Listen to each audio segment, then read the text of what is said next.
100 años de historia nos unen a Santa Fe. Nuestra excelencia académica nos distingue. Somos una tradición en educación técnica. Corazón y amistad es el lema. Nuestra tarea es la formación integral de los alumnos. El paso por nuestras aulas deja marcada una identidad propia. Fuimos y seremos fuente de conocimiento para generaciones de argentinos. La canción de la escuela industrial. El Industrial. La educación técnica como herramienta para el desarrollo.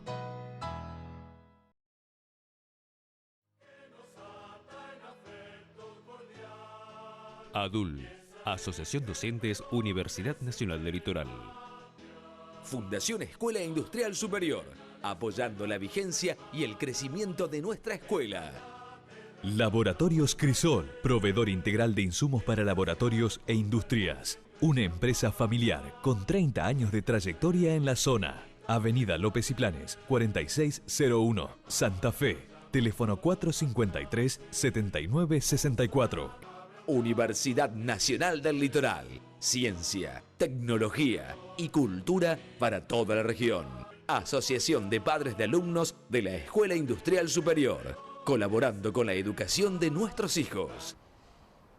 Bienvenidos, como cada semana abrimos las puertas de nuestra escuela, lo estamos haciendo en este segundo programa del ciclo 2021 del Industrial, que ya por 18 años consecutivos renueva este compromiso de sostener un espacio comunicacional para la educación técnica y en particular para las actividades académicas de nuestra Escuela Industrial Superior. En este segundo programa vamos a repasar parte de las notas que hicimos tanto con el ingeniero Mario Aliot, el director de la escuela, como parte de lo que charlábamos también con el rector de la UNL, el doctor Enrique Mamarela. En esta primera parte retomamos la charla que manteníamos con Mario Aliot en cuanto a los aprendizajes que dejó la etapa de virtualidad. Es decir, todo el periodo del año 2020 que tiene una continuidad con alguna presencialidad para los chicos y cómo esa presencialidad se está llevando adelante dentro del industrial en función también de la situación sanitaria. Sí, hemos trabajado mucho. Hay que destacar a todo el personal de la escuela.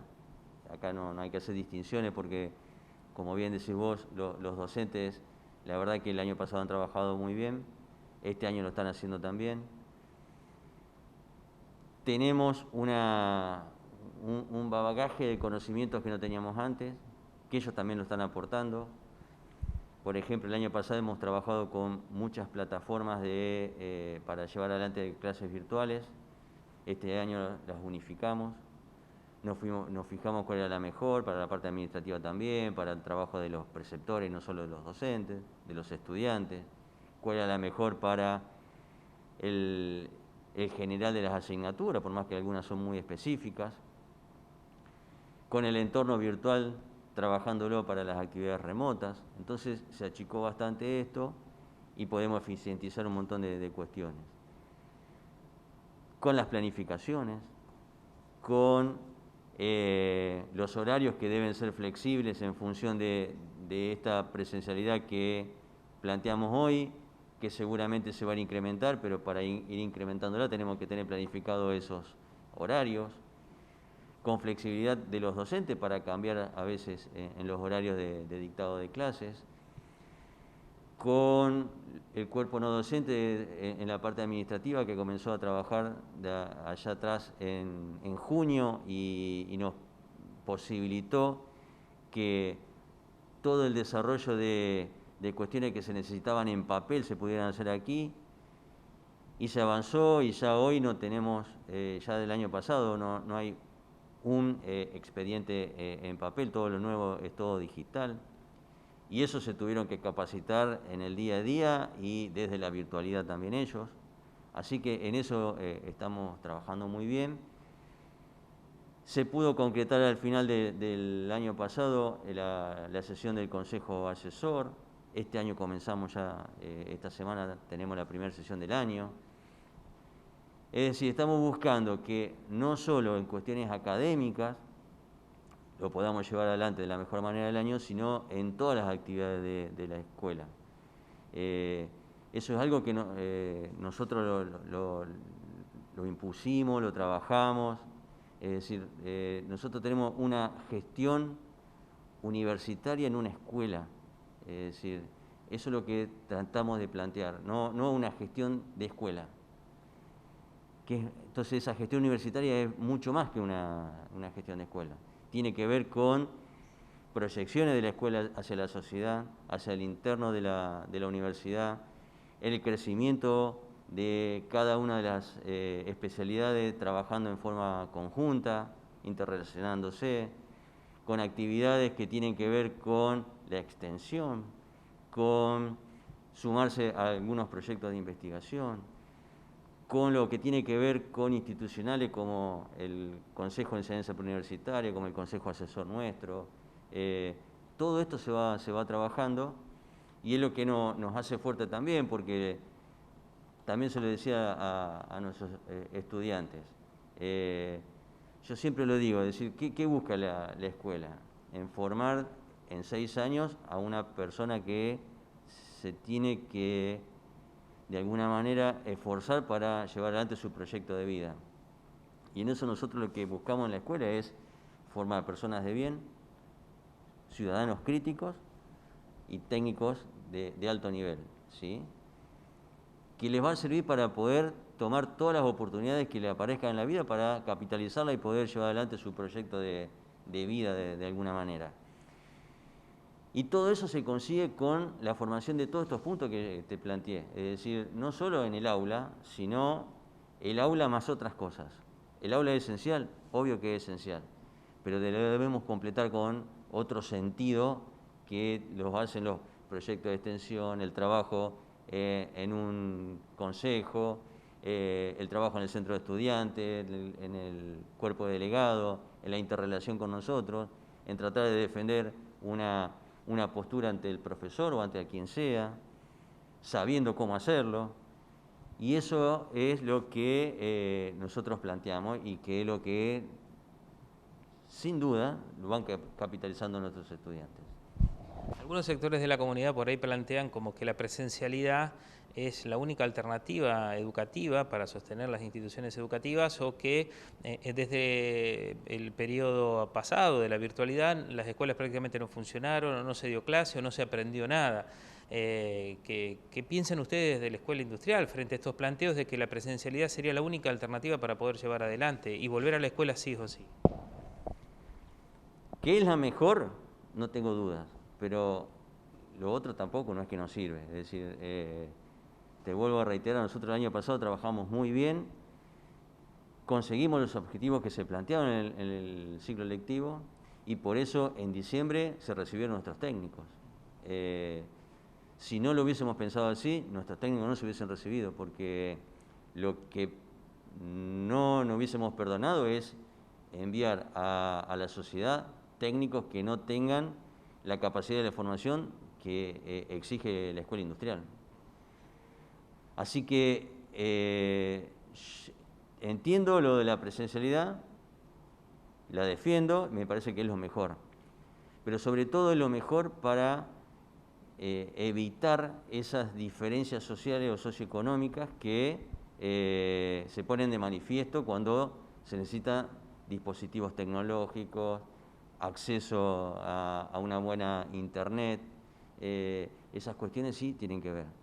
En el ámbito donde llevas adelante tu clase, si vos lo tenés en el aula, ahí sí, somos todos iguales y podemos recibir de la misma manera a lo que nos está dando el profesor.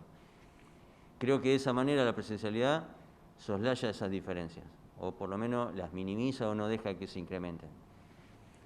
Pero yo soy un convencido de que en este tiempo debemos hacer la presencialidad, que es básica, fundamental, pero debemos acompañarla con otros recursos. Hoy los recursos de virtualidad, tanto sincrónicas como asincrónicas, son enormes. No podemos no utilizarlos. Sería ser necio no tratar de aprovechar esto. Y lo que vamos a hacer es esto, utilizarlo.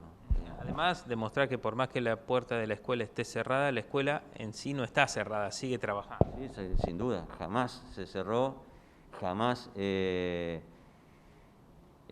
sintió resentido en sus actividades. sin alguna más que otra, por ejemplo, en las actividades de extensión o prácticas profesionalizantes en industrias, eso sí se complicó, pero en las otras no. Pero creo que también nos propusimos, por eso desde junio, a mediados de mayo, ya la escuela empezó a tener actividad dentro y se abrió la puerta, porque es también una acción política y una acción de demostrar hacia la sociedad que la puerta de la escuela está abierta y que se está trabajando dentro, por más que los que estemos dentro de la escuela y que hagamos nuestras actividades, sea en el estamento que nos toque, sea estudiante, docente o no docente, o gestión, estamos trabajando, pero se debe ver la escuela abierta, que es un símbolo de formación, de educación, de crecimiento, y eso no debe faltar.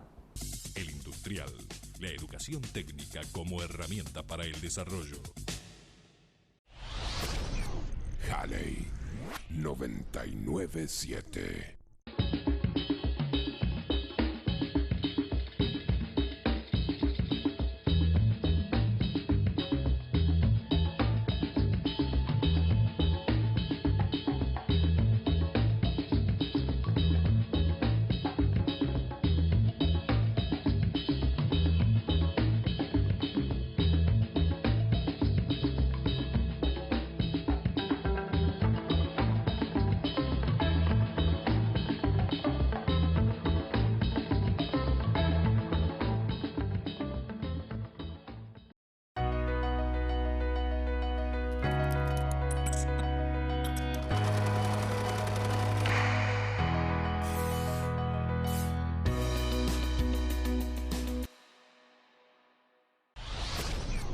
Halley 997.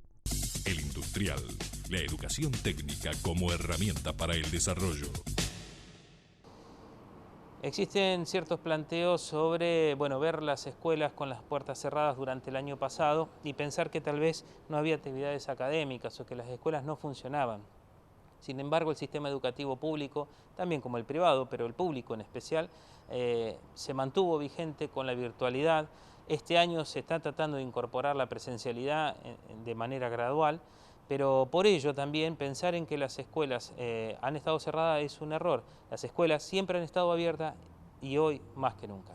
Sí, el año pasado no hemos tenido la masividad en la presencialidad, eso no había sido posible, pero también se ha trabajado desde el principio de la pandemia en muchos niveles. Pensar que nosotros entramos en una pandemia con estudiantes del interior en Santa Fe, con estudiantes del exterior en Santa Fe, con estudiantes nuestros en el exterior, y hubo que hacer asistencia, hubo que ver cómo podíamos ayudar a repatriar a nuestros que estaban afuera, cómo podíamos colaborar para que los que estaban aquí volvieran a sus países, cómo tutelarlos, mantener la tutela a todas las residencias universitarias que tiene en la Universidad Nacional del Litoral para que aquellos que decidieron hacer la cuarentena en Santa Fe pudieran quedarse, pensar que no había transporte público, cierre de fronteras. Entonces, siempre se estuvo trabajando no solo en dictar clases, sino también en la contención, en el desarrollo. En principio también el poder poner los materiales que no había, ¿no? Muy básicos al inicio, alcohol en gel, mascarillas, barbijos, pero después de eso empezar a reactivar en temas necesarios para pensar primero en la salud. Hay un equipo de la Universidad Nacional del Litoral desarrollando una de las candidatas a vacunas, hay muchísimas investigaciones que se han ido desarrollando y a partir de cierto nivel también pensando ya en la pospandemia, en cómo la reactivación económica, cómo las empresas necesitan de la universidad también, de los servicios, de la investigación, para poder pensar en la salida de la economía, en pensar que tratar de resolver entre todos este problema social que también nos ha traído este problema de la pandemia. Bueno, el presupuesto siempre es escaso en función de lo que las universidades plantean como posibles desarrollos.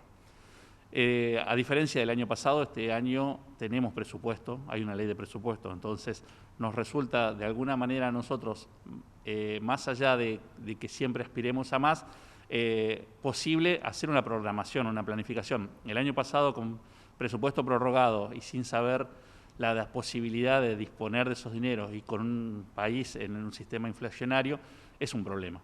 Bueno, este año, más allá de esas circunstancias, claramente hoy la programación existe, las planificaciones existen, podemos planificar obras, podemos planificar el equipamiento que necesitamos, las actividades y bueno, nuestra carrera hoy es contra la inflación.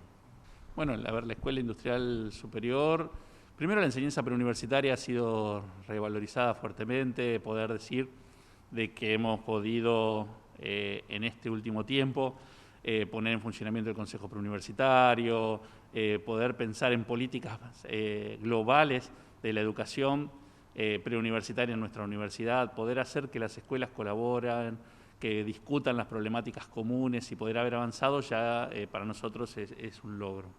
A partir de allí empieza a ver la especificidad y las particularidades de cada una de las escuelas.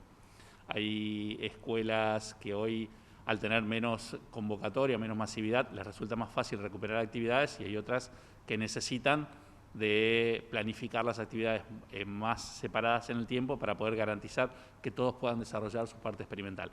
La Escuela Industrial Superior, sin duda, por la cantidad de experimentación que tiene en su currícula, esto es una de las que más ha sufrido y la que fuertemente estamos tratando de reprogramar cada una de las actividades y ver cómo podemos colaborar y ayudar para que esa formación específica siga siendo de calidad y siga siendo la mejor que podemos dar en nuestra universidad. La otra cuestión siempre tiene que ver con el equipamiento, tiene que ver con las obras. Estamos trabajando en planificación de obras siempre de reparación, siempre estamos trabajando en la escuela, claramente estamos trabajando en el tema de la cúpula otra vez para ver resolver finalmente esa situación. Y bueno, el desarrollo de aulas, de mejoras de espacios de docencia, están siempre en la planificación de la universidad.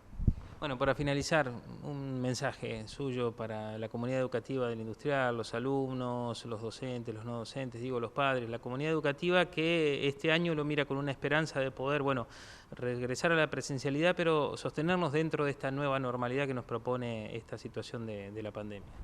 Bueno, esta nueva normalidad hay que construirla y esta nueva normalidad depende fuertemente del compromiso con que la asumamos.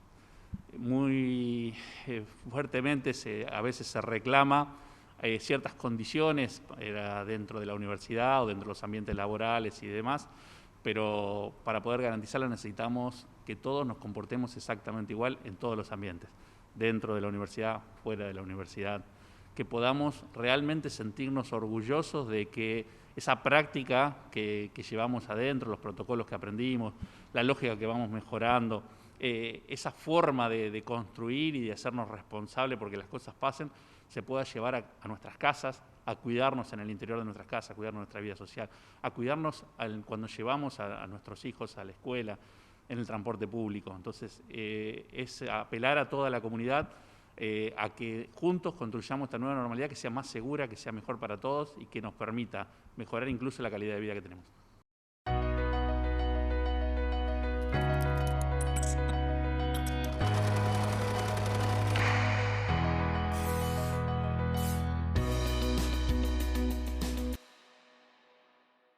Toda la etapa de la virtualidad ha requerido un compromiso muy especial de parte de los docentes para ayornarse a nuevas herramientas de pedagógicas, de comunicación a través de Internet y demás.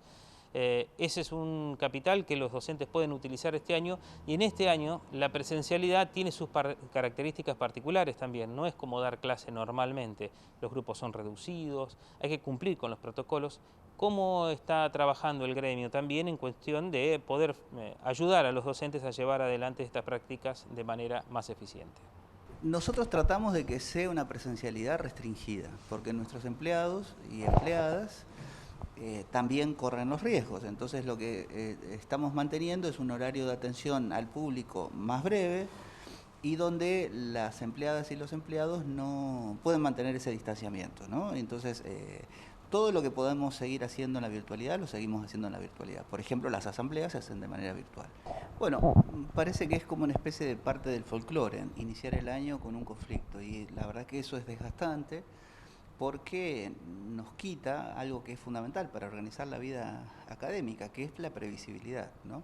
Todos los trabajadores tienen esa necesidad, pero en la vida académica más, porque uno tiene que planificar el año completo y uno planifica el año completo en base a sus ingresos. Si los ingresos no te alcanzan, sabes que tenés que buscar otro trabajo, ¿cierto?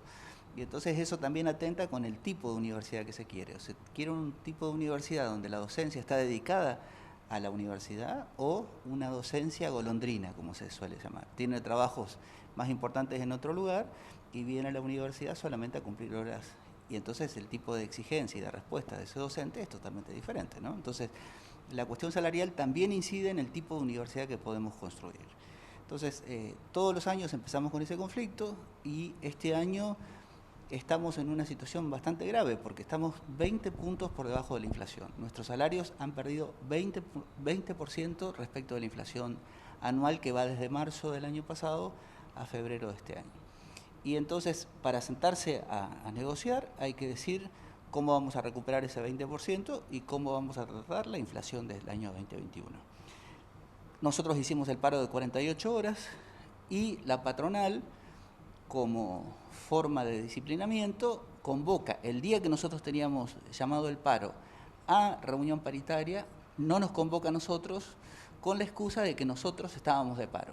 Pero nosotros estábamos de paro antes de la convocatoria y en todo caso, si esa era la exigencia, se hubiera tenido que comunicar, nosotros evaluamos en la asamblea qué hacer, si mantenemos el paro o levantamos el paro para ir a la paritaria, pero nada de eso se hizo. O sea, es una maniobra del gobierno nacional y también de las otras entidades sindicales para dejarnos afuera de la negociación salarial. Y entonces no sería raro que otra vez estas organizaciones sindicales que son firmadoras seriales, decimos nosotros, no con este gobierno, también lo hicieron con Macri y también lo hicieron con el gobierno kirchnerista, ¿no? Al respecto del Ministerio de Educación de la Nación y de la convocatoria a la paritaria, donde no han sido justamente convocados el gremio al que pertenece ADUL, ¿cómo se presenta el futuro de este escenario?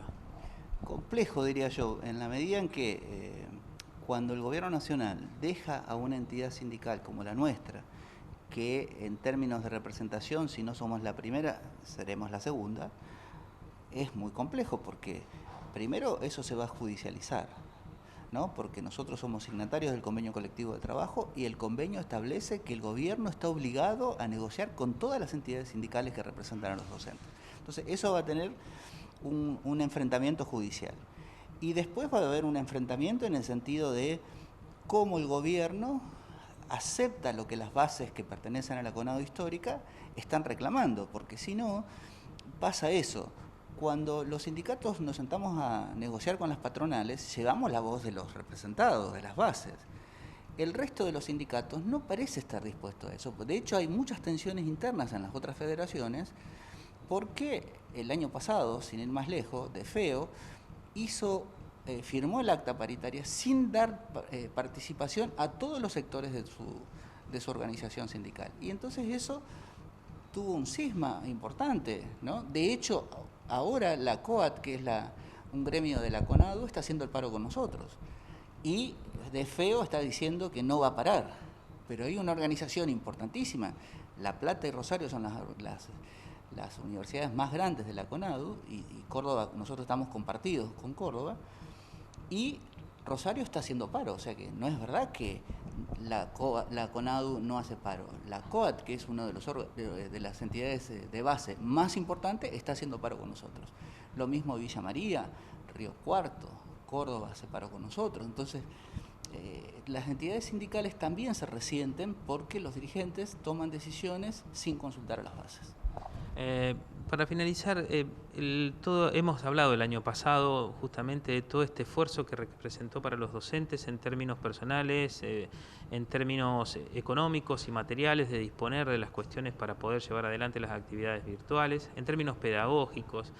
¿Cómo evaluás vos, ya pasado el año, y pensando justamente, renovar un poco la pregunta que te hacía antes, pensando en este año y en las posibilidades ciertas de que este año no sea muy distinto del que pasó? Mira, Cuando uno trabaja en un sindicato es porque tiene la expectativa y hace todo lo posible para que los derechos se conquisten y los que ya están conquistados se mantengan, y entonces el piso de derechos suba. Entonces, para nosotros es clave que hay que organizar para que la UNL, que es nuestra empleadora inicial, nuestra patronal inicial, reconozca los gastos en virtualidad, que reconozca que la docencia se hizo cargo de un conjunto de actividades que antes no se hacía, y eso requiere un reconocimiento no simbólico, sino económico, ¿no?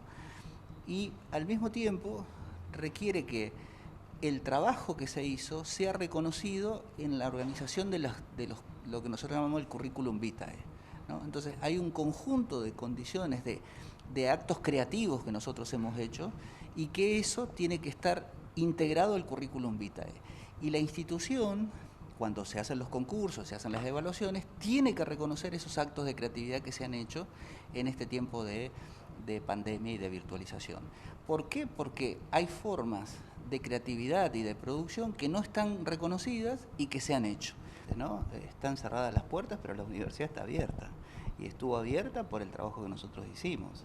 Y vuelvo a decir, y esa era una de las cuestiones que la docencia más le generaba indignación con todo lo que se hizo, y no hubo una contraparte de las patronales para responder y apoyar a todo ese esfuerzo que la docencia hizo. Porque acá, insisto, hubo sobretrabajo, hubo mayor cantidad de horas que se utilizaron para poder enseñar, y no se modificaron los equipos de cátedra, no se hizo el reconocimiento en virtualidad. Y empezamos el año 2021 y la planta docente es la misma que la del año 2019. Y entonces estamos ahí con muchos problemas para que la planta se amplíe, porque claro, el problema del presupuesto se repercute de manera directa en cómo se constituyen las plantas docentes. Así llegamos al final de nuestro programa de hoy. Lo hacemos con el compromiso de poder seguir sosteniendo este espacio y también de poder hablar con los alumnos. Ya de a poco vamos a ir charlando con ellos, con los profesores, en las distintas actividades presenciales que se están llevando adelante en nuestra escuela. Para nosotros, para Eduardo, para mí, ya llegará la semana que viene el tiempo de volver a abrir las puertas de nuestra escuela.